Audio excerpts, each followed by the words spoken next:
because it's time to turn up the volume and hit the road with another powerful episode of Truckers' Voices. Join us tonight as we bring you real stories, real conversations, and real voices from the heart of the trucking industry. From the highways to the home front, we're shining a spotlight on the men and women who keep America moving. Before we get rolling, we want to give a special shout out to Reese Across America Radio. You can find them at reaseacrossamerica.org/radio. You can also listen to them anytime on the iHeartRadio app, as well as the Odyssey app and the TuneIn app. Just search the keyword Reese Across America and stay connected to the mission that honors our heroes and supports our nation's drivers. So buckle up, invite a friend, and get ready for a great conversation. This is Truckers' Voices. The host, Tim Taylor, and my co-host is Steve Brand. So let's get ready to roll. Opinions expressed on Truckers' Voices are those of the host and the guest and do not reflect the views of any employers, affiliates, or organizations for informational and entertainment purposes only. Well, good Thursday afternoon, everybody. Hope everybody's doing good out there in trucking land. I hope you had a good day of trucking today. I hope everything that you did was safe and prosperous, because you know what? You're making a difference. And you know what you do every day, at the end of the day, it's a good day, because you know what? You took something to somebody somewhere that keeps America moving forward. Hey, my name's Tim Taylor. We're here on Truckers' Voices tonight, and we're so glad to have you joining. I want to give a special shout out to our partners over there at Reese Across America Radio. We air over there every Tuesday at 2 p.m. Eastern. This show will be live there that day. Well, it's pre-recorded, but it's going out there live on their end of it. But y'all check us out there on Tuesday. If you ever catch us or miss us, you can always catch us there. And of course, you can always catch us on truckersvoices.com. Also, every episode that we've ever done is right there on truckersvoices.com. You don't even have to look at me. You can just hear me and listen to all the previous podcasts in the past while you're driving down the road, to give you something to listen to. All right. So you won't have to look at this old ugly mug right here. Hey, my buddy Steve Brand, my co-host, he is AWOL. He is in Ohio at the Ohio Truck Driving Championships. I want to wish him the best and hope he does well as everybody else I know there in Ohio. I hope y'all do well. Everybody there is a winner, of course, whenever you compete at the state truck driving championship, because that means that you've been safe for a whole year. All right. And you deserve the right to be there. So you are a winner in your own regard there. Got a good show lined up for everybody tonight. I got a driver out there, and he is works for a major LTL company, just like I work for a major LTL company. He is a driver, but this year he's had some good things happen to him. All right. He is the 4-axle champion for the state of Georgia, won his class, did a great job. I was so proud to be there and witness it. But there was another honor that he got there, which he and I share. And I was the 2018 Georgia Driver of the Year. But this year, Mr. Joe Norris is the 2026 Driver of the Year for Georgia. So I just want to give him a shout out and appreciate him coming on. We're going to talk a little bit about, trucking, how he got into trucking, all kinds of stuff like we usually do right here on Truckers' Voices. So y'all hang on, buckle up. So let's get ready to ride on Truckers' Voices podcast. I'm going to welcome Joe Norris to the stage.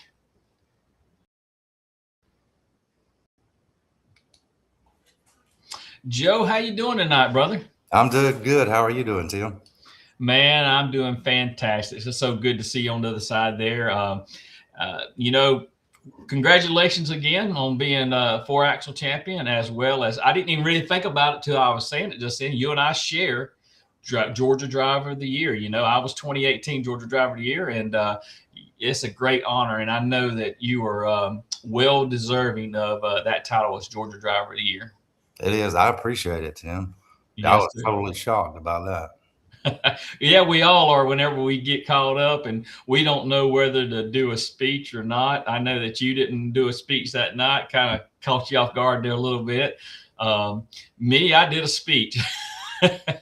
I can talk I can talk forever. So anyway, so Joe, thank you for carving out time for coming on Truckers Voices. We want to hear your story about how you got into trucking industry and, some of your accolades that you had. And we'll talk about TDC a little bit, past, present, and future. How about that? Okay, sounds good. All right. So like I said a while ago, everybody, Joe Norris and Joe, congratulations on winning and the 4-axle class and being named Georgia Driver of the Year. What was your first reaction whenever you found out that you, let's go one by one. One, that you was 4-axle champion this year. I was a little bit shocked about that too, because a friend of mine, Jason Cantrell, I knew me and him were pretty close in scores. When he got third, I'm thinking, I'm either going to be fourth or second. So then when they called out second, I'm like, oh man, I probably was fourth. And then fortunately, I got first. So I was really excited about that. I've been sitting in that same seat you have before, and you got other people around you that they call the name out, and you're sitting there and they call your name out for second or third. And unfortunately, I've been called second and third a lot. I hadn't been called first yet, but man, you're thinking, man, really? I didn't think I did that well, That was me. I knew I did pretty good on the pre-trip because I've been working on my pre-trip, so I got it pretty good. Yeah. They did a good job on the pre-trip this year, setting it up. And they had, I know on the tanker side of it, they had some pretty good defects on there, Yeah, some good ones on the 4-axle also. Yeah. So what was your reaction whenever you found out that you was named Georgia Driver of the Year? I was really surprised about that too, because when Emily first started reading off everything what people had wrote and stuff, I'm sitting here thinking, oh, this is Herschel Evans. He's winning something again, Yeah. And midway through it, I thought, well, no, that ain't Herschel. This sounds like a pretty good guy. And luckily, it was me, I was shocked. But then walking up to the stage, I was just thinking, all the nice things people had wrote down what Emily was reading, that let me know I do everything right. I got everybody's respect as well as I respect everybody else, I'm going to be honest with you. When she was reading all the accolades and everything, and she was talking about it, I was like, Herschel's going to get it again, Yeah, that's exactly what I was thinking. It sounded just like him, but well deserving of it. I know you put a lot into it, and everything you do outside of the trucking industry really comes to fruition whenever, you're named that, because, just like I was named 2024 Citizen Driver for TA Petro. It's everything that you do outside of the trucking industry, such as charities and stuff like that. So tell us a little bit about, and I'm kind of going off of my little question scheme here, but tell us a little bit about some of the stuff that you do outside the trucking industry as far as charities and stuff like that. Well, this year we were involved with the Special Olympics in Georgia back in January. So we got to go up there on a Friday, but unfortunately that's when we had that snow and ice storm. So they canceled it for Saturday. Then I've been involved with Herschel's charity event, a safety drive for a cure. I've been volunteering time out there, trying to help, whatever I can do out there and help raise money for a great cause. Yeah, absolutely a great cause there. And if you ever come to Herschel's, we call it Herschel's event, but it's the safety drive for a cure. He kind of corrected me on that last week on the podcast. He said, everybody calls it Herschel's event. Well, it is Herschel's event because he's our leader, right? Right. He's the face of it. He is the face of it, and he's well deserving of calling it Herschel's event for sure. But when you become involved in that, man, you get hooked, and you just want to jump on board and do everything you can to raise money for a great cause there. I just started something. We're trying to reach a goal. We're right there at that $500,000 mark for what we raised for the whole entirety of it. But we're only $5,000 away from it. So I kind of started a challenge the other day, a video challenge. I don't know if you've seen that or not. I did. But I'm hoping that'll keep going, because if it keeps going, we can easily make that goal before September. So get ready, Joe. Somebody's going to challenge you somewhere down the road, okay? I did my donation today on my page, so. Okay, that's awesome. See, that's good news to me. That's good news to me. Mm-hmm. And I'm not so sure. I'm not sure that this may be news to you, and I've been talking to Alyssa about it, but there may be something going on to where if you donate something, they may double it somehow. I'm don't take that for fact yet, but I'm talking with her about it. Okay. Okay. All right. So, what inspired you to compete in the TDC, competition? Well, I had a good friend, Matt Aubrey. I'm sure you remember him. Yep. Me and him were good friends. He was always doing the TDC and stuff. He kept trying to talk me into it. And I was like, I don't know if I want to commit that much time because I seen how much time he was putting into it. Well, finally, he talked me into it. So I did, and I was hooked immediately. Yeah. That's how I got started in it. Yeah. Matt was a good friend to everybody for sure, and just such a Mhm. great all around guy. We lost Matt last year. Everybody that's listening that knows Matt, they know that we lost him last year at the Georgia TDC, which was a shocker to everybody because I seen him right before he got ready to pre-trip, and I talked to him right before he got ready to pre-trip last year, and it definitely was a shocker. So let's move into this area a little bit, Joe. How long altogether have you been driving? I've been driving for 33 years, but I've been in the LTO industry for 36 years. So I Okay. started right in high school working at LTO on the dock because I wasn't old enough to have my license at that time. But I knew dock working where I wanted to stay. I wanted to get my license. So, Right. Yeah. Yeah. If you ever work on that dock for any period of time, you're like, yeah, I think I might want to start driving for sure. But, talking about working for LTL companies, how did you get started driving? I mean, did you go to truck driving school? Did you graduate yourself through it, or how did you get your CDLs? I was kind of self-taught because at that time, there wasn't many people that had training programs or anything. It's like, if you want to drive, you can figure it out. We'll let you hustle for a little while. So Yeah. it's a wonder I didn't tear up a truck trying to learn how to change gears and all that. Tell And me. then once I Go figured it out, ahead. then I worked on my backing and stuff, and then I started hustling for about a year. So that was great help. Yeah, yeah, getting out there and backing trailers up and putting them to the dock and all. I guarantee you that's great practice and great experience. So you're kind of like me. I grew up on the farm, and I've never really ever went to CDL school to learn how to drive. I just kind of fell into it. I had opportunities with different companies, and I got my Class B, and then I got my Class A through another company, and then I did all my endorsements I needed. And look, hey, 31 years later with the company I'm with now, but I've been driving probably for about 35, 36 years altogether. Okay. But yeah, I love it, and I know you love it too. And tell us a little bit about um, what you do every day. I'm a line haul driver, but I know that your job is a little different than mine. Do you want to kind of tell us a little bit about what you do every day? Yes, sir. So I'm a P&D driver, which is picking up and delivering freight. So usually in the mornings I'll go out with deliveries. Get once I get my deliveries off, then I'll go to customers and pick up, fill my trailer back up, and then come back.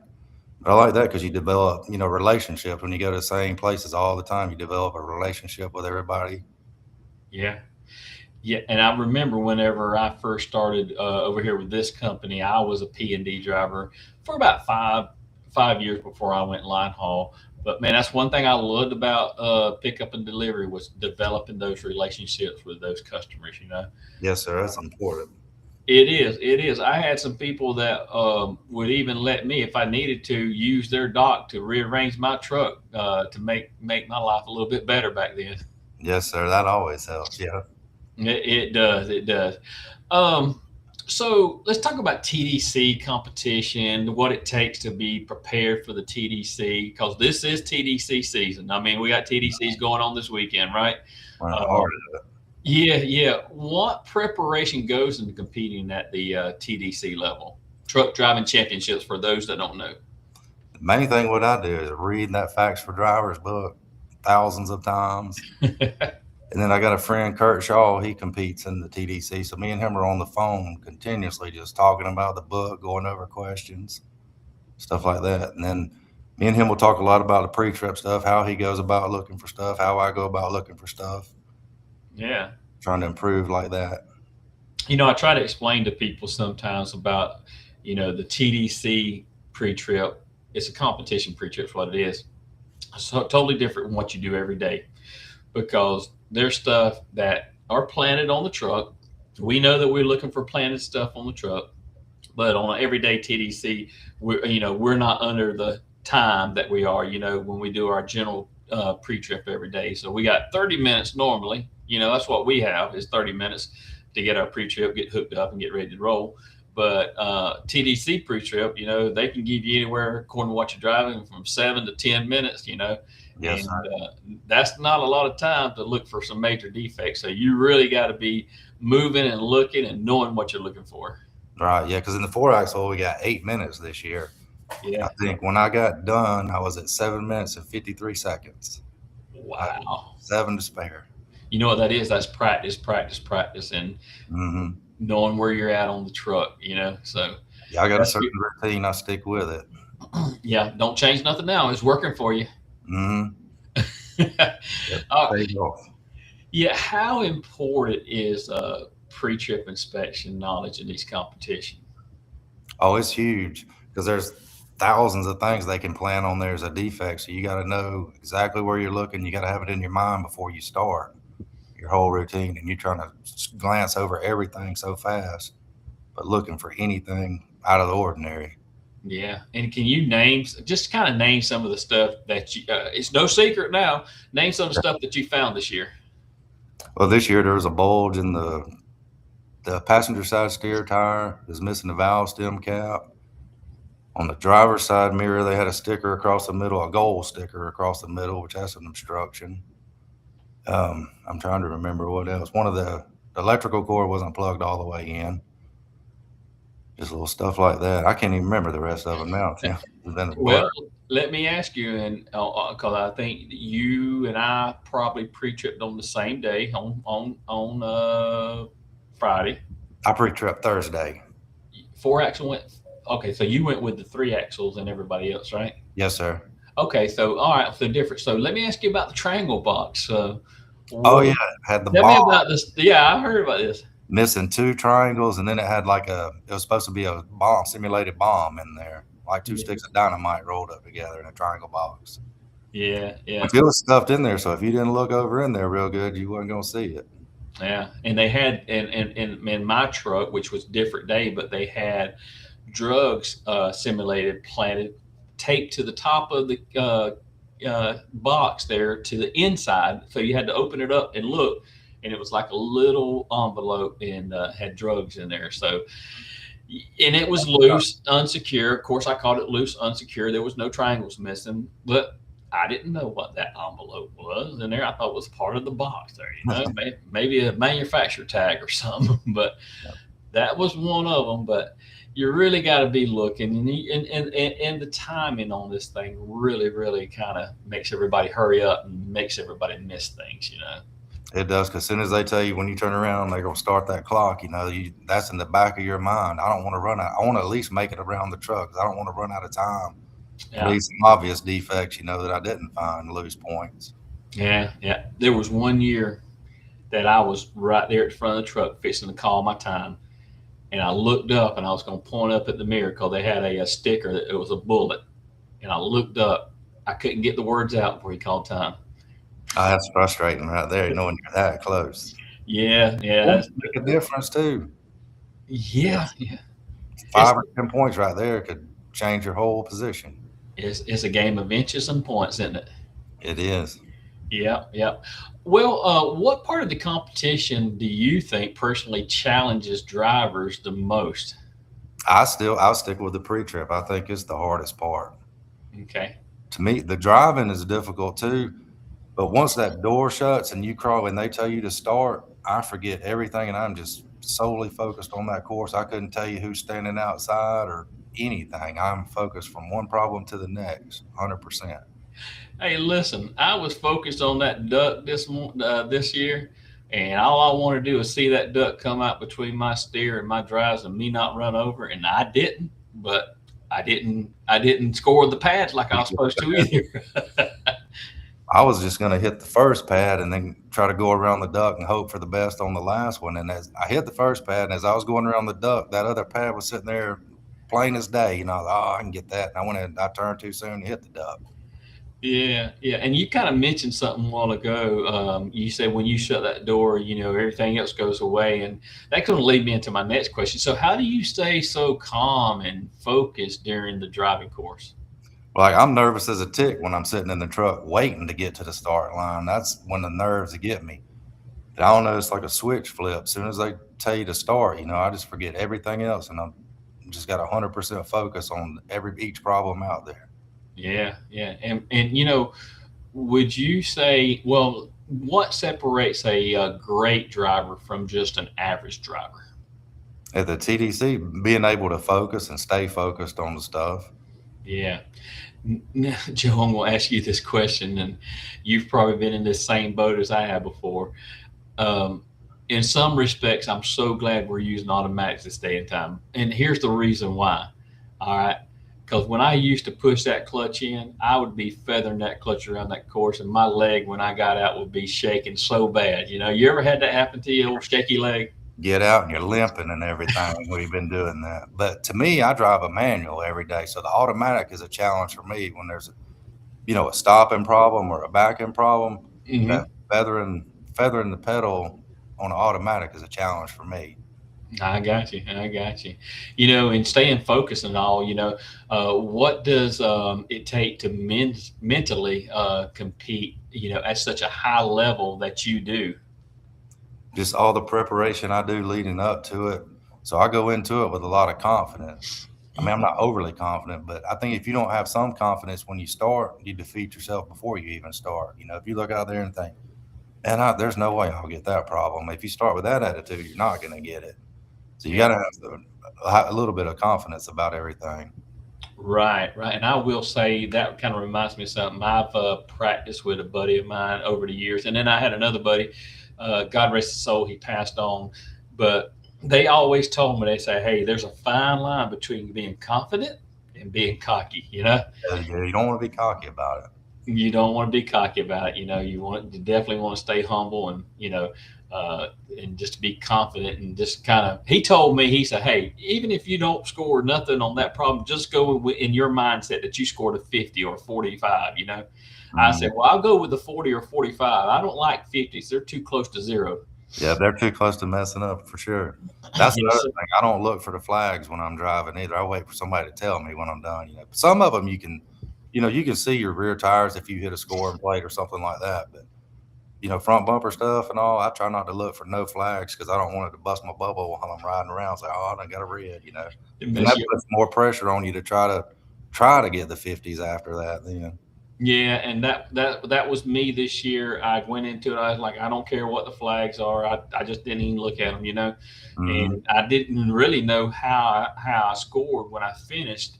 And then when I got over to my tent, they told me that I had hit 4 out of the 6, and I was like, okay, well, I'll take 4 out of 6. I know I got a big hill to climb with some of the people that's in the tanker class, but hey, I'll take the 4 out of 6. But anyway, long story short, I ended up sixth in the tanker class this year. So not what I expected. And I really put a lot into it this year. So You're it's getting some days it's just not your day. That's right. It's like Ronald Acuna don't hit a home run every time he comes up to bat. That's the way I look at it. That's right. So I know this is kind of a question I'm going to ask, and however you out, I'll change it up a little bit. Okay. So can you share a memorable moment from this year Georgia's TDC competition, other than winning the 4 axle class or Georgia Driver of the Year? Other than that, I think it's everything that's memorable to me is just the people that you meet and become friends with, and then you talk to them throughout the year, but you don't never see them. But at the TDC, it's like the minute you see them, it's like you've seen them your whole life. It's like you didn't have that year apart or something. yeah. Just the friends that you make because it's really great people there. There's great people there, and that's what's so good about the safety drive for a cure. You meet a lot of the same people that's going to be at Georgia, but you also meet people that will probably end up at nationals if they win their classes. So especially at safety drive, Yes. and and it's family, man. I mean, that's the way I look at it. It's family.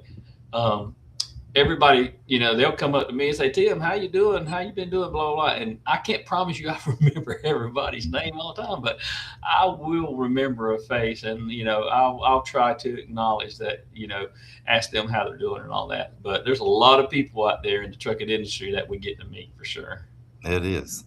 It is. I'm the same way. I'm horrible with names. I can remember faces, but names are hard. So let's talk about safety just a little bit, and let's get into that here just for a few minutes. I'll ask you this question. It's not one that I had on the list, but I do want to know about how many safe driving miles do you have over your career? Since I'm P&D, I think it was 1.25 million miles, Mm-hmm. which I think is a huge accomplishment for me driving in the Atlanta and McDonough area every day. I don't drive line haul or anything, so I don't drive as many miles per day, but I'm Yeah. in traffic like all day. I was at a school today doing a share the road program, and I was telling the students there, that I have over 30 years of driving, 30 plus years, and I have over 3 million safe driving miles. And one of the students, they say, hey, have you not ever had a incident or accident? I said, absolutely, I have. I said, it's when I was a P&D driver. Because you guys, y'all get into some situations that are tight sometimes. And when I was P&D driver, um, I kind of backed into somebody's awning overreach there, and it kind of bent their awning at their place there. So yeah, those things do happen to us, but our goal every day is to stay as safe as we can for us and the motoring public for sure. And hey, my hat's off to you, Joe, for staying safe as far as being a P&D driver. It's a tough world out there, man. Yeah, thank you, Tim. And congratulations too on your 3 million miles. Yeah, yeah. Hey, I tell you what, I wear it as a badge because, I'm looking for 4 million miles. How about that? That's right, but you earn every one of them. They ain't given to you. You earn them. No, no. I run up through some of the same area you do every day, and it is a challenge. You got to go through McDonough in the afternoons. Go and come back. Yeah, for sure. But it's all good. I love it. I love what I do. Um, how important is attitude in today's trucking industry? I think you got to maintain a positive attitude the whole time, no matter what situations are given to you. You got to stay positive and make it work for you. Make it the best you can. Yeah, I try not to go into anything with a negative attitude because it yeah. seems like you start out negative, you just stays negative all day.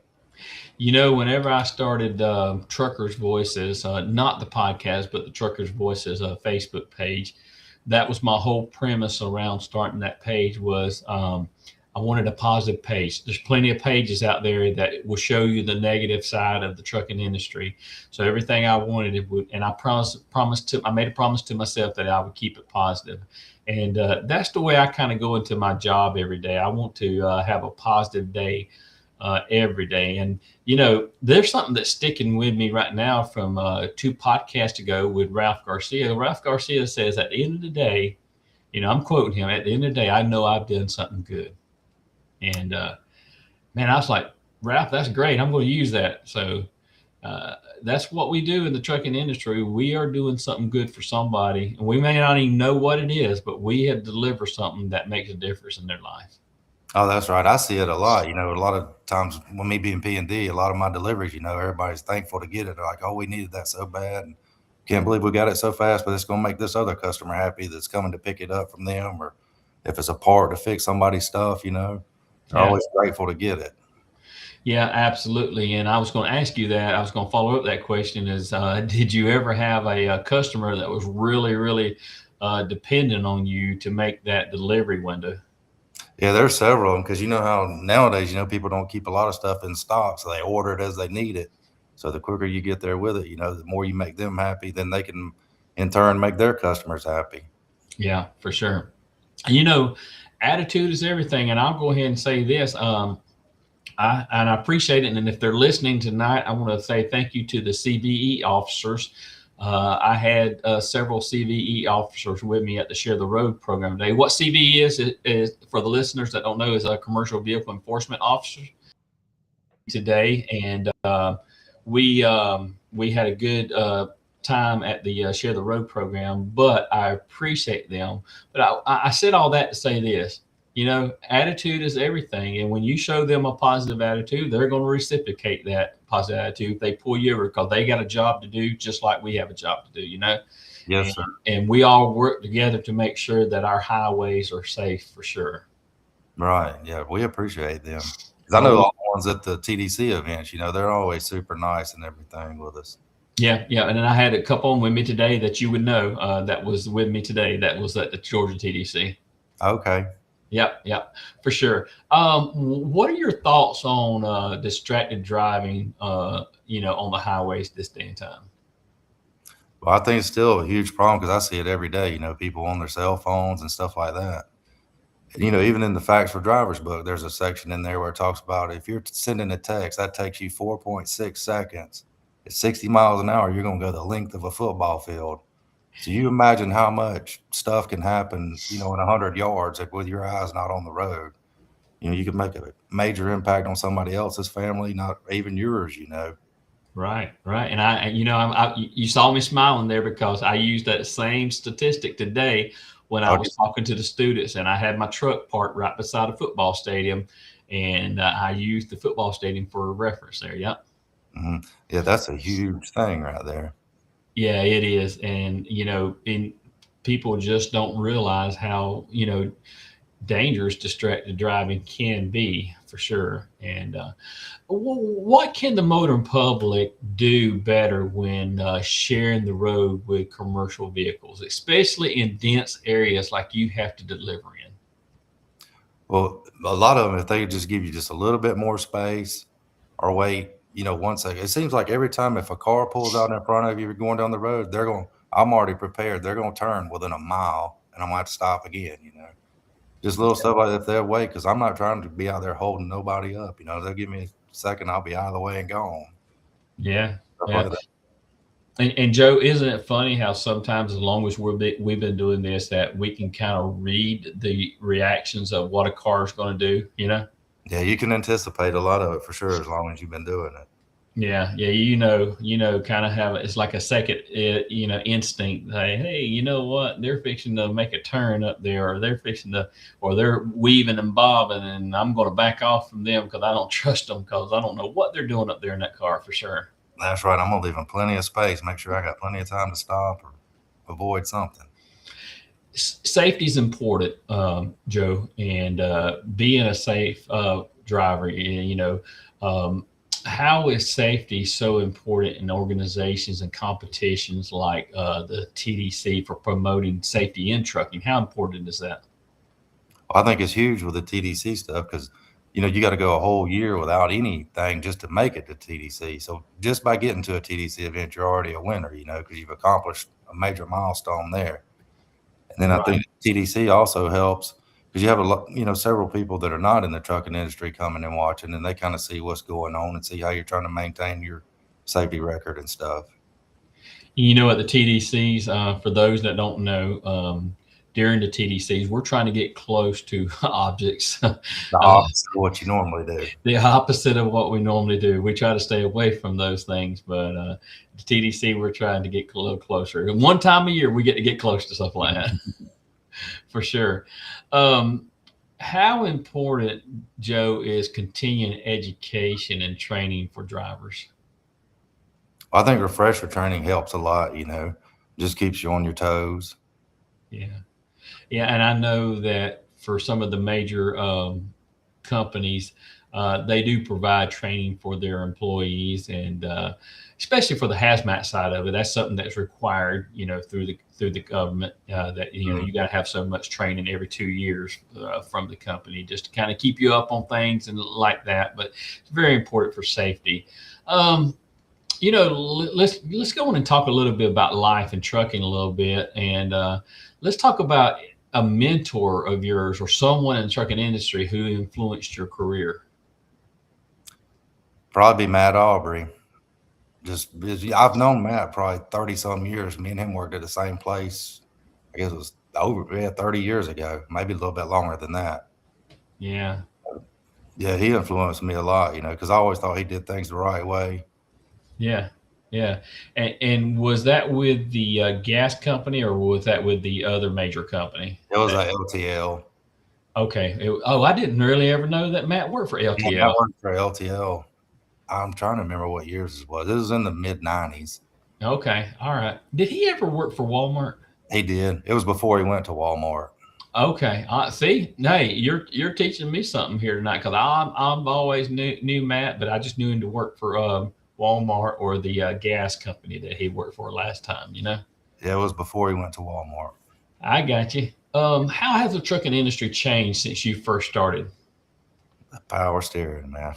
When I first started, there was no power steering in the trucks, and your steering wheel, was big as a kitchen table. It seemed like you didn't Yeah. never want to be the first one at a stop sign having to make a turn because you're standing up in the seat trying to pull on the steering wheel to turn. Just all the safety features, that come along in the trucks too, has been huge.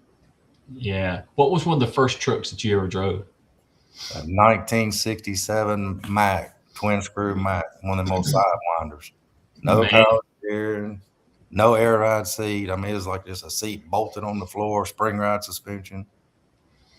wow. You Wow. see some railroad tracks, you can go over 'em about half a mile an hour. It's still the little thing on top of your hat where you'd hit the ceiling sometimes, it's like denting your head. Yeah. And did you say it was a cab over? No, it wasn't a cab over. It was one of the most sidewinder Macs. Okay. All right. See, you losing me on that. I had never seen one of One of those. them little narrow cabs. Yeah. Yeah. Yeah, but I think it was in 1967. Wow. Well, see, I wasn't born until 1968. I was born in 71, so it was old when I got to drive it. No, I got you. I got you. What are the well? Let's talk about challenges. It seems like it was a challenge back then driving some of those older trucks compared to what we got to today. So, what are some of the biggest challenges that drivers are facing on the road this day and time? Dude, for me, it's them automatic transmissions, just with the rollbacks and stuff. Just because I never get to drive them. Yeah, that's your biggest challenge, but that's That's not the my biggest. challenge. Yeah, that's not the biggest challenge that drivers are facing. Um, I would think that one of the biggest challenges that drivers face this day and time, and I'm just speaking in broad terms here, not you or I, just in broad terms, is not being distracted by things that's in the truck. Oh yeah, that's true. Yeah. Yeah, and I think that's a big issue. Joe, have you ever faced something that was a difficult situation on the road that taught you an important lesson? Probably the most difficult situation I ever faced when we had that ice storm, about a decade ago. Hmm. Everybody got stranded. I was stranded on Fulton Industrial for about 40 hours. Yeah, It was probably the worst situation I've ever been in because you got to a point where you couldn't even move. yeah, yeah. Nobody around you moved, and I was sitting there worried I was going to run out of fuel and freeze to death because I think the temperature never got above like 9 degrees for like 60 some hours, I think.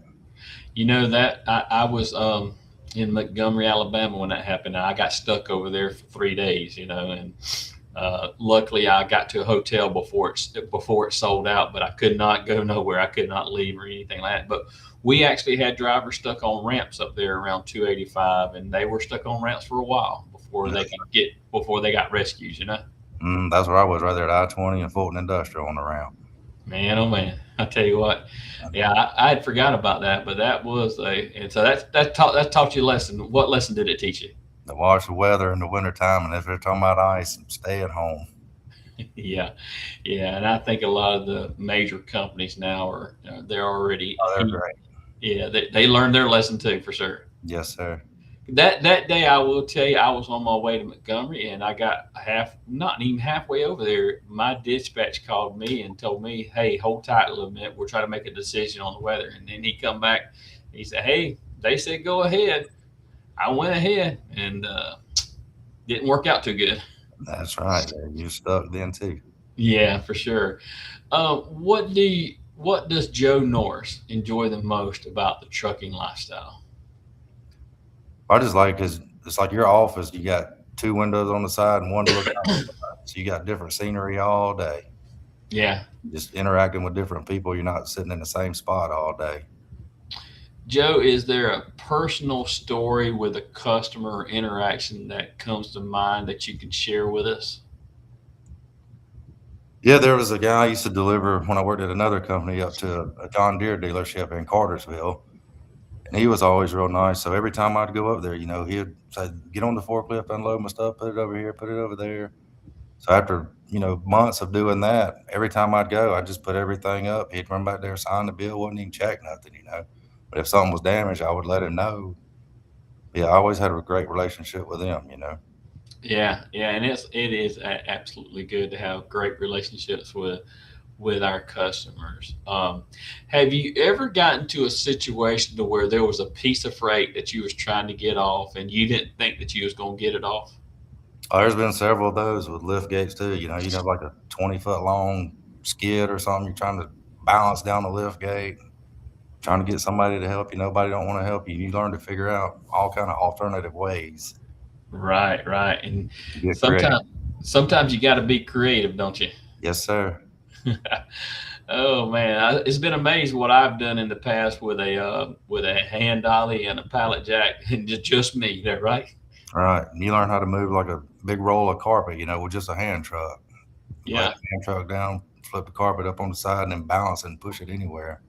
right, right. But you know what? You said something about lift gates, man. We didn't have lift gates when I was P and man, I sure wish I would have had some back then because there's a lot of stuff that I had to get from the back of the trailer to the ground, and if I had had a lift gate, it would have made life a lot whole easier. Oh yeah, I didn't have one when we first started. It was a lot of stacking off. You'd stack as many boxes on the back of the trailer, then get down, stack them down on the ground, then climb back up, stack some more. Yeah. Much of that. So, what does the future look like for Joe in the trucking industry? How many more years you think you'll be trucking? And you got any plans after the company you're with?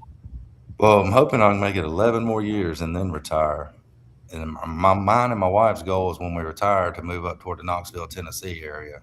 That's where we like to go on vacation and stuff I up got, around Sevierville. So that's my goal. I got you. All But right. before I get there, I want to win nationals though. That's my main goal before I retire. Definitely be in that top five this year, brother. I'm gonna give it all I got. Talking about nationals, I can kind of go into that just a little bit here. I know we're kind of a little bit all over the place with this, but tell us what you look forward most to about going to nationals to Pittsburgh. Well, I look to seeing some friends that I made from last year, but I definitely am looking forward to improving as I didn't do well at all last year. It was such a new experience. I was nervous. It's totally different than the state TDC. Yeah, cameras everywhere. It's a whole different ball game, indoors and loud. Like I'm used to doing it with my windows rolled up and I don't hear nothing. Up there, they had the window tape down and you can hear everything. Yeah, especially all those FedEx people.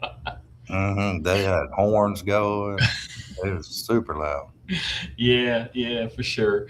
Oh man. So, Joe, what motivates you to continue striving for excellence and continue every year to do excellent at what you do?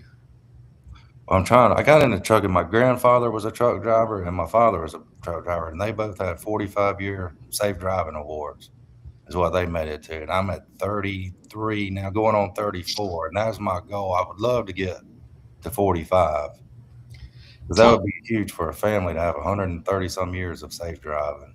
Yeah, that would be absolutely. Yeah, that'd be definitely something to have put down on a plaque or something somewhere. Yes, sir. So tell me a little bit about you. I'm glad you said that. Tell me a little bit about your grandfather.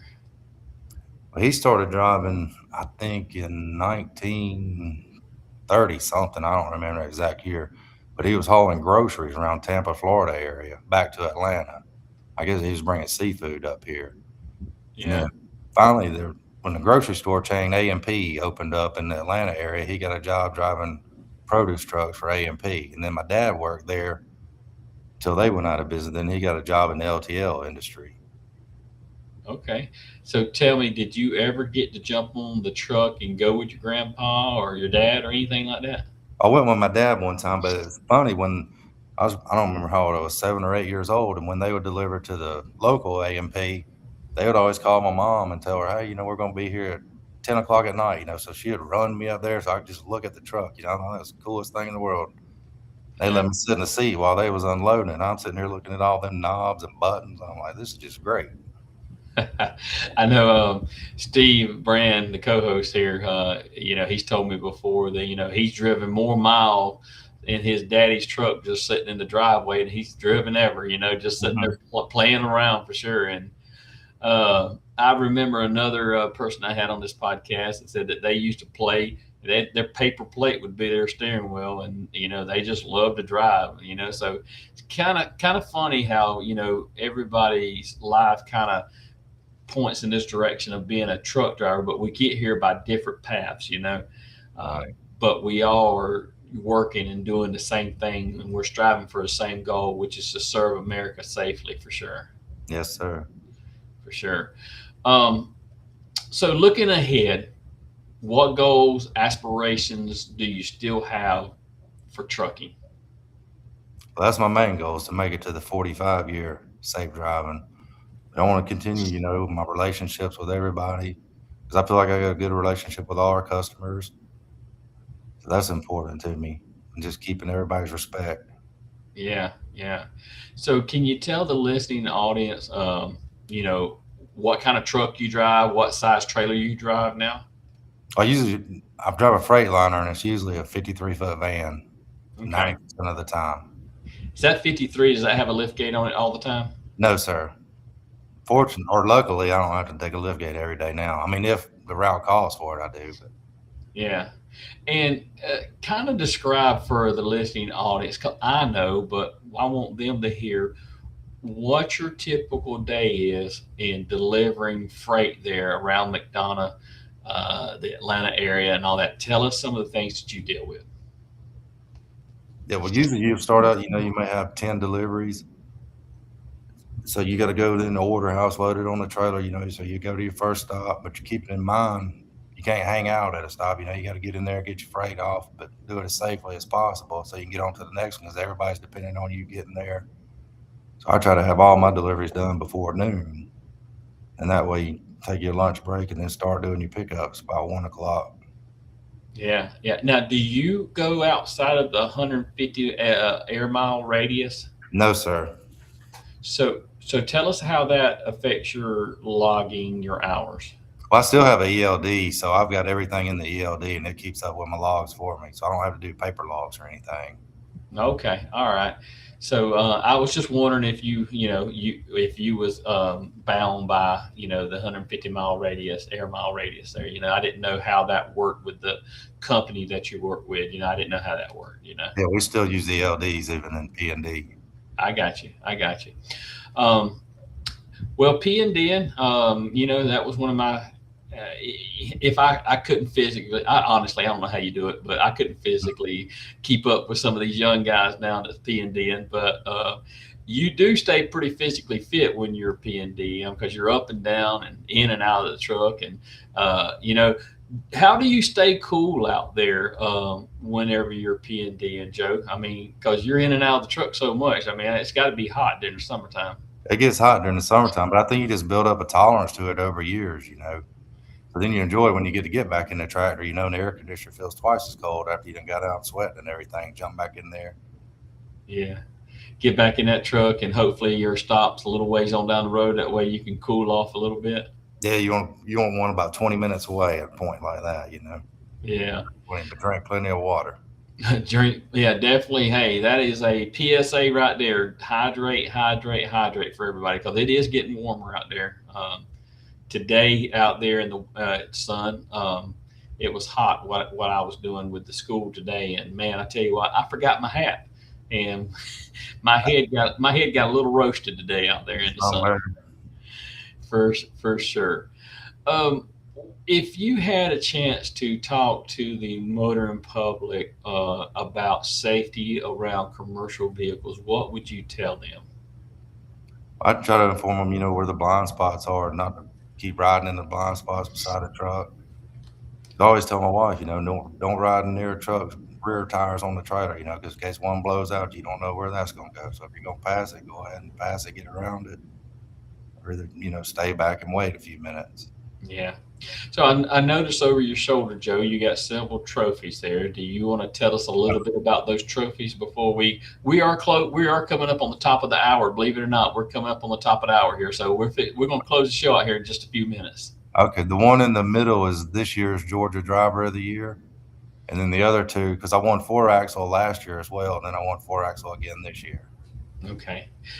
Now, last year was that your first year ever winning four axle? Yes, sir. That's my third year competing, so I won four axle my third year, and then I repeated this year. So Oh, this I will be did. fourth year competing. I did not know that. You've done well. So I mean, all or nothing, I guess. Yeah, either I'm going to do good at this or I'm not going to do it at all, right? Hmm. That's all. Hey, so hopefully over the years there'll be more plaques sitting there. Maybe you can have you some national plaques set up there here this year. That's my goal. That's what I'm working for. Yeah, yeah. So I'll ask you this question: how is practicing and preparing for nationals different than practicing and preparing for Georgia or the states? Well, like for nationals last year, everybody that won in Georgia, they would have like a state practice with Brent Darnell. This year, I don't know. Everybody's so spread out this year, so I'm pretty much on my own, I think. Yeah, yeah. Do you practice any different than you would otherwise, or do you just kind of go in uh, improving on some stuff you know you need to work on? Is that what it's all about? Yeah, I'll try to work on just certain things, a few things here or there, not a whole bunch at one time. And my main focus right now is the book. I've been crazy in that book. Every time I'm in the garage doing something, I got the audio book going. Me and my son was at the golf course last Saturday, and I had the little speaker on, listened to the audio book while we were on the golf course. It's like Yeah, I can't get it out of me. I hear you got it, and that brings me to another question I have here. So, for those that don't know it, there's three aspects of the truck driving championship. There is the driving skills course, there is the pre-trip, and there's also the written test. And you really got to be proficient in all three areas to really do well in your classes. And so good for you this year, Joe. You did well, and I hope that you continue to have continued success at the Georgia TDC and the Nationals TDC for sure. All right, thank you, Tim. Yep, yep, uh, and I know what you're talking about because National Truck Driving Championship there is on. It's like the Super Bowl. I've had the opportunity to work it several times with the road team, America's road team, and be there. And man, what excitement there is being there and all that. And good thing about it is you get to take your wife with you, and y'all get to be treated well by the companies, and so you absolutely deserve what you've earned this year. Yes, sir. We enjoyed it last year. Yeah. Uh, this year in Pittsburgh, have you ever been to Pittsburgh before? No, sir. I've never been to Pittsburgh, so that'll be a first too. But that Yeah. was another goal of mine because, like Matt Aubrey, when he won nationals, it was in Pittsburgh, 2014. So when I knew it was going to be in Pittsburgh this year, I'm like, I've got to do this. I'll ask you this since you said that. Are you dedicating this year to Matt? Yes, sir. If you win, yeah, dedicate it to Matt Aubrey for sure. For sure. Yeah, yeah. Um, got just a couple more questions. So here's fun and personal question before we get ready to wrap up here. So, outside of trucking, what are some of your hobbies or things you enjoy doing in your free time? Well, my son started playing golf here this year, so he's got me playing golf, and that's really humbling. I'm like, I can drive a truck, I can't hit these golf balls though. That's what me and him's been doing the past few weekends. Hey, think about it this way: it's another game of inches for sure. For sure. Yeah, Mine, oh, it's more like miles for me because mine go miles in the opposite direction I need them to go. a good slice or a hook or something like that, right? Yes, sir. Oh man, it says, are there any other hobbies that you like to do? I like to go. I enjoy going fishing a lot. Any chance I get to go do that. Yeah, yeah. What's some of the most favorite vacation spots that you and your wife been to? Or she loves going to Pigeon Forge. That's where we usually go. That's right. You just said that a few minutes ago. So That's her spot, what she likes. So she puts up with me doing all the TDC stuff. And so when she wants to go on vacation, she picks where we go, and that's where she picks. speaking of your wife, Angie, how important is it to have her support with everything that you do for the TDC? Oh, it's huge because she keeps me motivated. And like if I have she'll come up with some practice tests for me. If I do bad on my, I'm gonna have a bad day after that. She's gonna let me have it. So I Yeah, try to make sure I'm prepared. When she does stuff like that. And then right. sometimes she'll go with me if I go practice on my own. She'll go with me. And I feel bad sometimes. I'm sitting up in the truck. It's 100 degrees outside. I got the air conditioner. She's out here walking, seeing if I'm running over this, running over that. So Yeah. I'll wear her out sometimes doing it. Yeah, and it's definitely hard practicing by yourself, and especially trying to see how you score. So, my hat's off to her for sure. And so, you're not just a winner; she's a winner also. That's the way I feel because she puts a lot of time into it. And, she volunteers to help out at the state TDC. She volunteers and helps at safety drive. I almost said Herschel's event, but safety drive for a cure. She volunteers her time out there too. And let me ask you this question: has she ever competed in the better half class? She did this year, and that was an experience, Tim. She scored 170 points and never looked in a mirror. She was more busy waving at people and everything. And I'm sitting over here as a nervous wreck. Turn here, turn here. But she did good for first time. That's the first time she's ever even sat in a truck. She's never even been in a truck before. So I was really proud of her.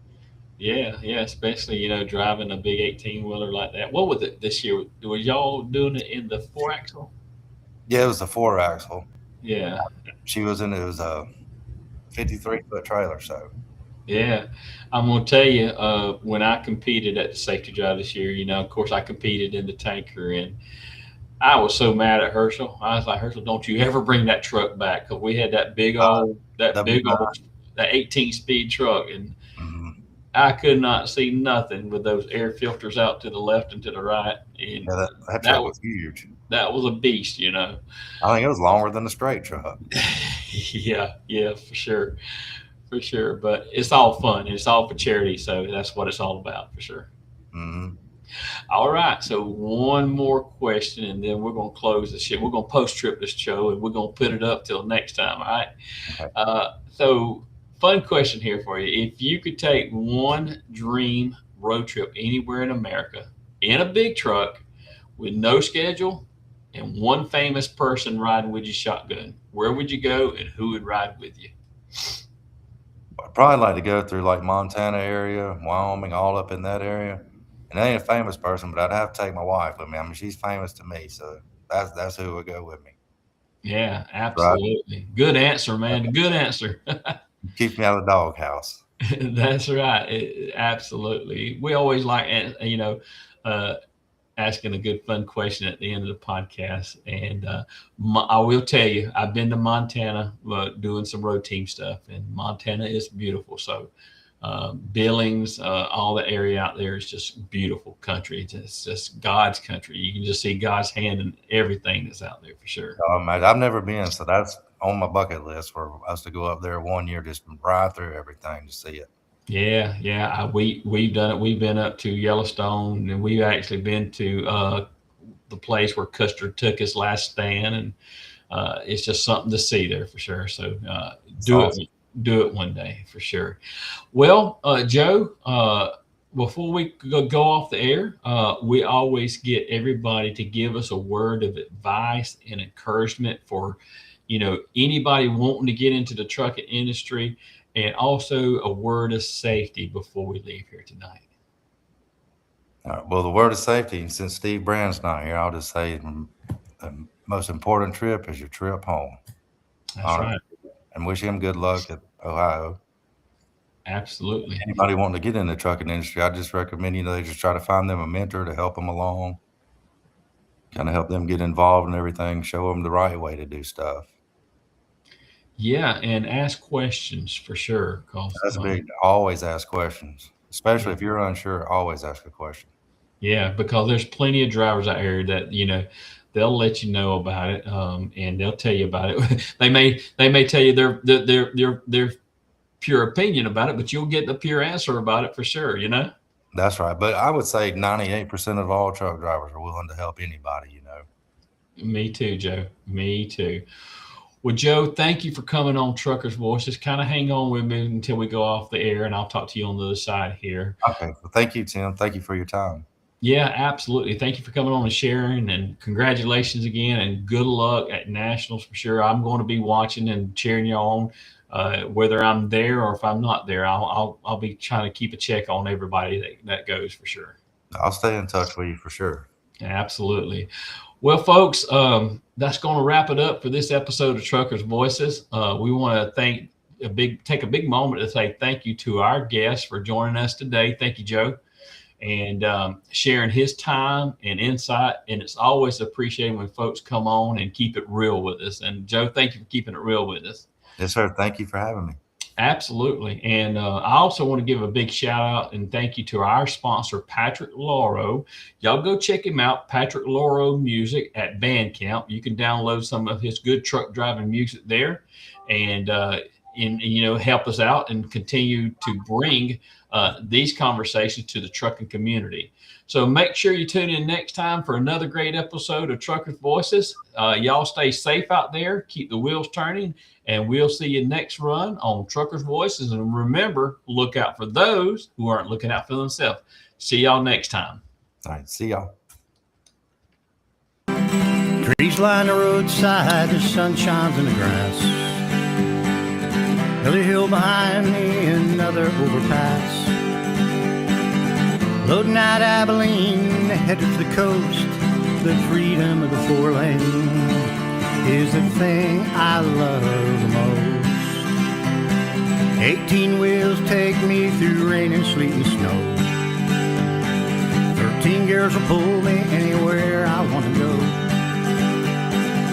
Sometimes I wonder if it's worth it, but I know there's a lot of people out there that are counting